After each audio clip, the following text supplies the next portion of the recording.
بسم اللہ الرحمن الرحیم۔ آج انشاءاللہ العزیز 22ویں تراویح ادا کی جائے گی، اور اس 22ویں تراویح میں 25واں پارہ 3 پاؤ اور 26واں پارہ 1 پاؤ تلاوت کیا جائے گا۔ اس ایک پارے میں اللہ رب العزت نے جو مضامین ارشاد فرمائے ہیں، بس ان میں سے 2-3 باتوں کی طرف توجہ ہی دلانی ہے۔ ایک تو مشرکین کا ایک بہت ہی غلط نظریہ تھا اللہ رب العزت کے بارے میں، اور وہ نظریہ یہ تھا کہ وہ کہتے تھے کہ جو فرشتے ہیں یہ اللہ رب العزت کی بیٹیاں ہیں۔ فرشتے اللہ رب العزت کی بیٹیاں ہیں۔ اب یہ بات 2 اعتبار سے بہت ہی غلط اور بہت ہی قبیح تھی۔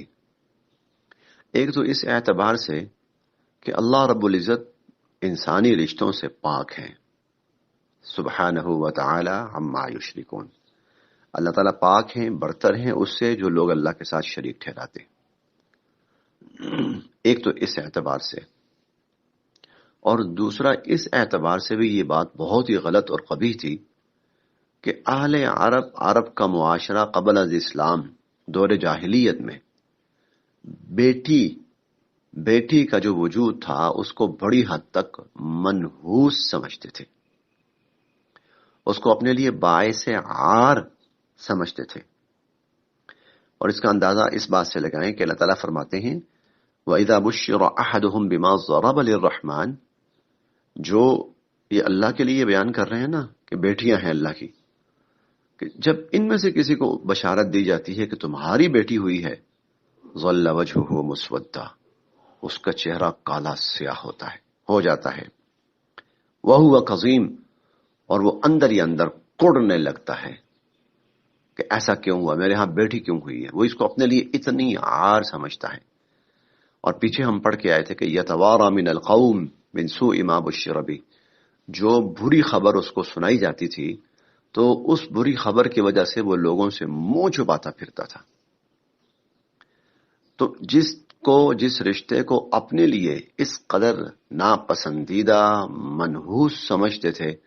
اور برا اور قابل نفرت سمجھتے تھے، اس رشتے کو اللہ کی طرف منسوب کر رہے تھے کہ فرشتے اللہ کی بیٹیاں ہیں، اور خود اپنے لیے بیٹیوں کے بارے میں ان کا یہ نظریہ تھا۔ اسی لیے اللہ تعالیٰ نے فرمایا کہ ام اتخذ مما یخلق بنات، ان سے پوچھو کہ کیا اللہ نے جو مخلوق پیدا کی ہے تو بیٹیاں اپنے لیے رکھ لیں، وَأَصْفَاكُمْ بِالْبَنِينَ، اور تمہیں بیٹوں سے نواز دیا، اور تمہارا یہ حال ہے کہ بیٹے کی خوشخبری دی جاتی ہے کسی کو بیٹی کی تو ظل وجهه مسودا وهو کظیم، تو اس کا چہرہ کالا سیاہ ہوتا ہے اور وہ اندر ہی اندر کڑ رہا ہوتا ہے۔ تو اللہ تعالیٰ نے مشرکین کی یہ باطل سوچ اور ان کا یہ غلط نظریہ بیان کیا، اور قرآن کریم میں بہت سی جگہوں پہ فرمایا کہ اللہ پاک ان انسانی رشتوں سے بالکل ماورا ہیں اور پاک ہیں۔ یہ انسانی ضرورت ہیں، اللہ کو اس کی ضرورت نہیں ہے۔ ایک اور بات جو اس 25ویں پارے میں اور سورہ زخرف میں ارشاد فرمائی گئی، وہ یہ کہ انسان کو ہمہ وقت اللہ کی یاد میں مشغول رہنا چاہیے، اللہ کے ذکر سے اپنے آپ کو تر و تازہ رکھنا چاہیے اور آباد رکھنا چاہیے۔ جو اللہ کے ذکر سے منہ موڑتا ہے یا غفلت برتتا ہے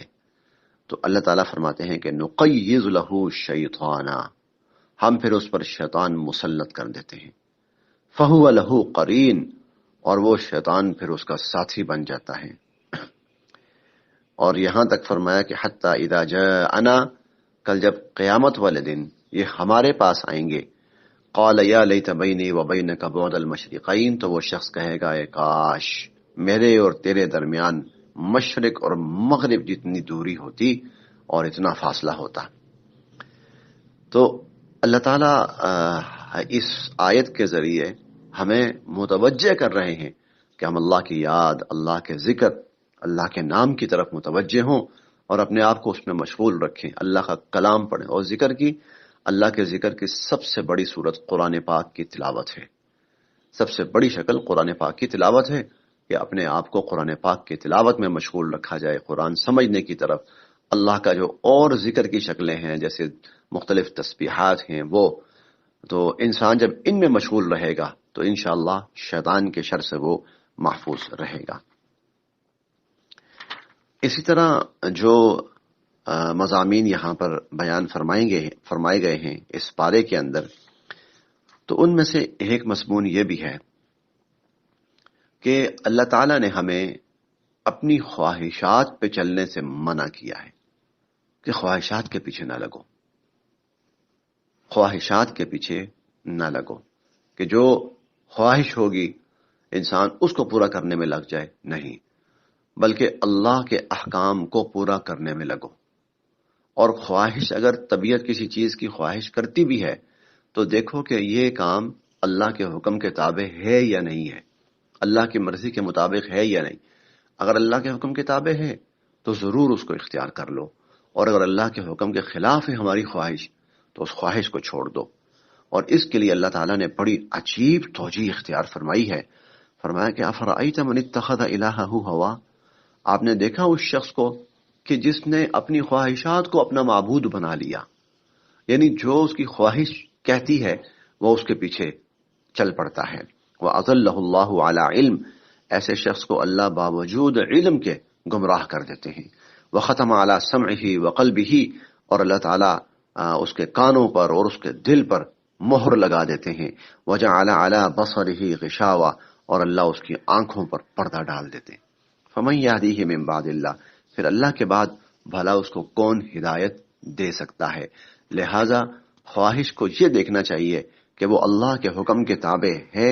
اللہ کے حکم کے مطابق ہے تو بہت اچھی بات ہے، اس کو اختیار کرنا چاہیے۔ لیکن اگر خواہش اللہ کے حکم کے خلاف اور اللہ کے رسول صلی اللہ علیہ وسلم کے حکم اور آپ کی تعلیم کے خلاف ہے تو پھر اپنے آپ کو اس سے بچانا چاہیے۔ پھر اللہ تعالیٰ نے دو قسم کی اولادوں کا ذکر کیا، دو قسم کی اولاد اور ان کا دو قسم کا انجام۔ فرمایا ایک تو وہ اولاد ہے ماں باپ نے پالا پوسا حتی اذا بلغ اشدہ، یہاں تک کہ جب وہ جوان ہوتا ہے اور اپنی اچھی عمر کو اور طاقت کی عمر کو پہنچتا ہے، وبلغ 40 سنہ، اور 40 سال تک پہنچ جاتا ہے، تو قال، کہتا ہے، ربی اوزعنی، اے میرے رب مجھے توفیق نصیب فرما، ان اشکر نعمتک التی انعمت علی، کہ میں ان نعمتوں کا شکر ادا کروں جو آپ نے مجھ پر کی، وعلی والدی، اور میرے والدین پر کی، وان اعمل صالحا ترضا، اور مجھے ایسے کام کی توفیق نصیب فرما کہ جس سے آپ راضی ہو جائیں، واصلح لی فی ذریتی، اور اے اللہ میری اولاد کو بھی نیک اور صالح بنا دیجئے، انی تبت الیک، اے اللہ میں آپ ہی کی طرف متوجہ ہوتا ہوں، وانی من المسلمین، اور میں فرما بردار ہوں۔ اب یہ وہ اولاد ہے کہ جو اللہ رب العزت کی بھی فرما بردار ہے اور اپنے ماں باپ کی بھی فرما بردار ہے، اللہ تعالیٰ کی بھی شکر گزار ہے اور اپنے والدین کی بھی شکر گزار ہے۔ تو اس کے بارے میں اللہ تعالیٰ فرماتے ہیں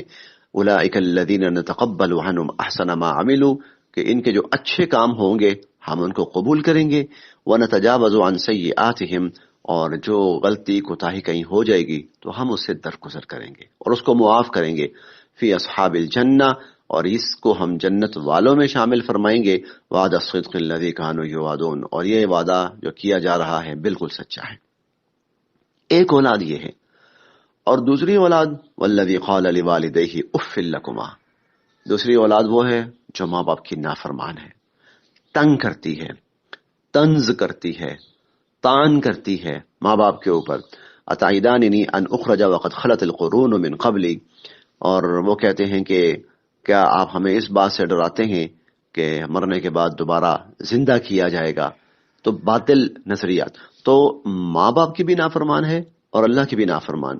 ماں باپ کو تنگ کرتی ہے، طنز کرتی ہے، تان کرتی ہے، اور اللہ رب العزت کی نافرمانی کرتی ہے۔ تو اس کے بارے میں اللہ تعالیٰ فرماتے ہیں اولئک الذین حق علیہم القول فی امم قد خلت من قبلہم من الجن والانس انہم کانوا خاسرین۔ تو پھر اس کے بارے میں اللہ کا وہی وعدہ ہے کہ جو